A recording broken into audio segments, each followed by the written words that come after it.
Erev Tov Rabotai, we are continuing with our Mishna Yomi Masechet Eduyot. We are up to Perek Aleph Mishnah Bet. Today's Mishnayot should be Le'ilui Nishmat, Neria ben Svetlana Renbai Veniyahu ben Burcha Israelov, Chana bet Miriam, Sason ben Raya, and Yoshua ben Shifra, Menuchatam beGan Eden, Amen. And Le'avdir ben Chaim Lechaim v'derefua shelemav Daniel Shalom ben Rosa, Betor Shachole Israel, and Nachlama Merav Binyamin, Or Tzion Chai ben Dvorah. When a person makes a dough of a certain size, he must separate a portion of the dough and give it to a Kohen.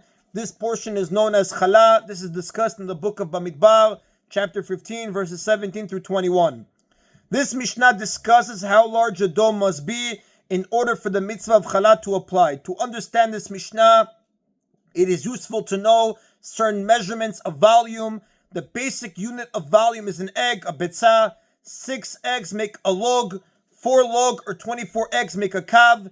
18 kav or 72 log or 432 eggs make an ephah. Shammai says, Mikav lechallah. A person must separate challah from dough that contains at least 1 kav of flour. The Torah states in the book of Bamidbar, chapter 15, verse 20, the first portion of your dough you shall separate as challah. This teaches that only an amount that is considered your dough is obligated in challah. Since this command was told to the Jews while they were in the wilderness, the phrase your dough refers to their daily meal at that time, which was a portion of man. Accordingly, the amount that is obligated in challah is the same amount as the daily portion of man. The Torah states that every day each Jew received 1/10 of an ephah of man. This is in the book of Shemot, chapter 16, verse 16 and 36. Each ephah contains 18 calves. Shammai holds that the Torah's 1/10 is calculated using a method known as external fraction. With this method, 1/10 means 1/10 of the total after the 10th has been added to it. So 1/10 of 18 is 2, because 2 is a 10th of the total, including the 10th, namely 20. Accordingly, every Jew received 2 calves of man each day. Shammai holds that this daily portion was divided in 2, half for the morning meal and half for the evening meal, so that each meal was 1 kav. This is the amount that is subject to the obligation of challah. Vehilel Omer, but Hillel says, mikabaim. One is obligated to separate challah only from dough that contains at least 2 kavs of flour. Hillel agrees with Shammai's calculation, but maintains that a person is required to separate challah only if he uses as much flour as every Jew's total portion of man for each day, which was 2 kavs.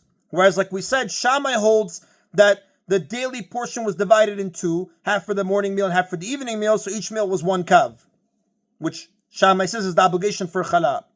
The Chachamim omrim, and the sages say, Lo k'divrei zeh v'lo k'divrei zeh. The law is not like the opinion of Shammai and not like the opinion of Hillel. Ela kav umechetza chayevim b'challah. Rather, if the dough contains a minimum of a kav and a half of flour, one is obligated to separate challah from it. According to the sages, when the Torah states that the daily portion of man was 1/10 of an ephah, it refers to the standard way of calculating fractions. Since an ephah is 18 kavs, 1/10 is 1.8 kavs, or 1 4/5 kavs. However, the kav referred to by the sages is not the same size as the kav mentioned in the Torah.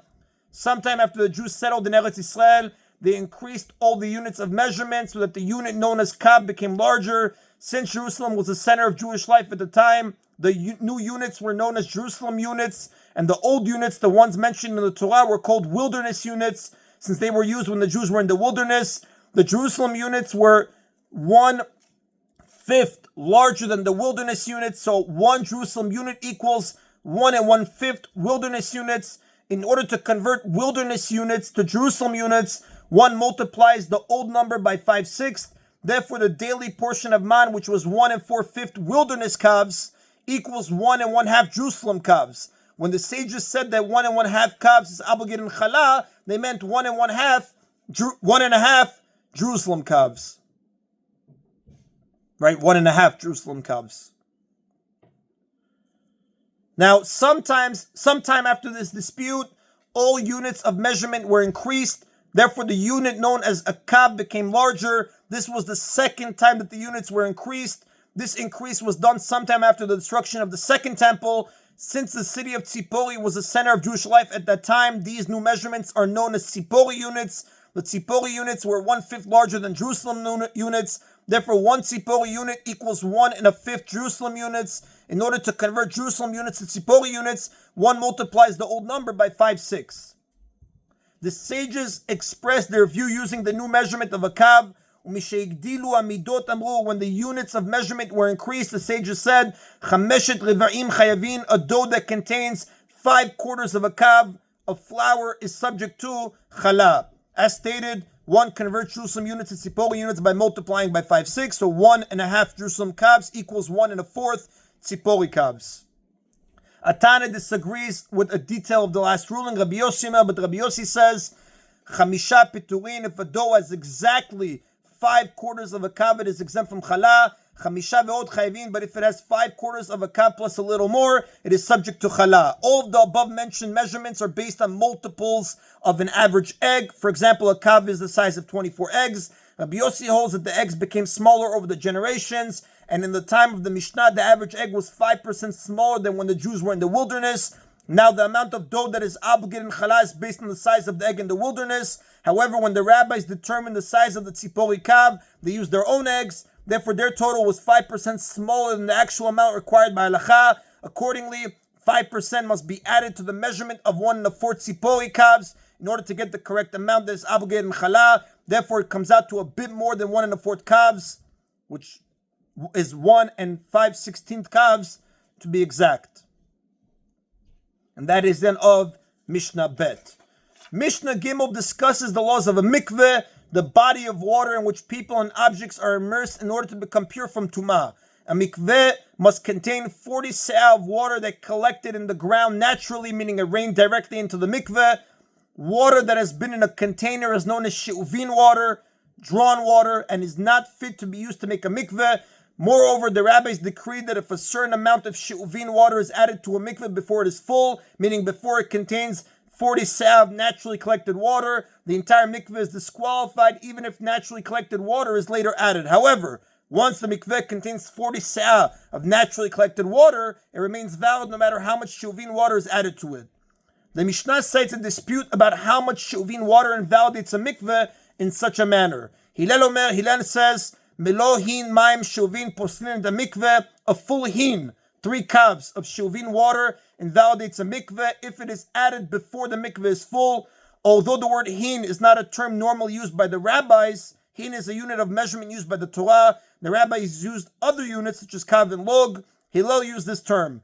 Ela she'adam chayav lomar b'shon rabo, only because a person who quotes a ruling from his teacher must say with the expression that his teacher used. Since his teacher used the term hin, Hillel did so as well. But Shammai says, Tisha kabin, it takes 9 kavs of she'uvin water to invalidate a mikveh in this manner, whereas again Hillel said 3 kavs of she'uvin water invalidate a mikveh if it's added before the mikveh is full. But the sages say, Lo kidivrei zeh velo kidivrei zeh. The law is not like the words of Hillel and not like the words of Shammai. However, the law was not known. The sages knew that both Hillel and Shammai were not correct, but they were unsure exactly how much she'uvin water invalidates a mikveh until 2 weavers from the dung gate of Jerusalem came. They lived near the dung gate. The Mishnah mentions their profession and the place they lived to teach an important lesson. Weaving was considered an undignified profession, and the area of the dung gate was the most undesirable neighborhood in Jerusalem. Nevertheless, these weavers testified about a matter that they had heard in the study hall, and the law was decided based on their words. This teaches that no matter how lowly a person's stature, he should never consider himself unworthy of attending the study hall. Until these 2 weavers came from the dung gate of Jerusalem came, Veidu mishum Shmaya v'Avtalion, and testified in the name of Shmaya and Avtalion. Shmaya and Avtalion were the leaders of the previous generation and the teachers of Shammai and Hillel. Sheloshet lugin mayim shuvin posin et mikveh, that 3 lugs, 3/4 of a kav of shuvin water invalidate a mikveh. V'kimu chachamim et divrehem. When they heard this testimony, all the sages, even Hillel and Shammai, approved the weaver's words and accepted them as law. And that is then about today's Mishna Yomi. Baruch Adonai Leolam. Amen v'amen.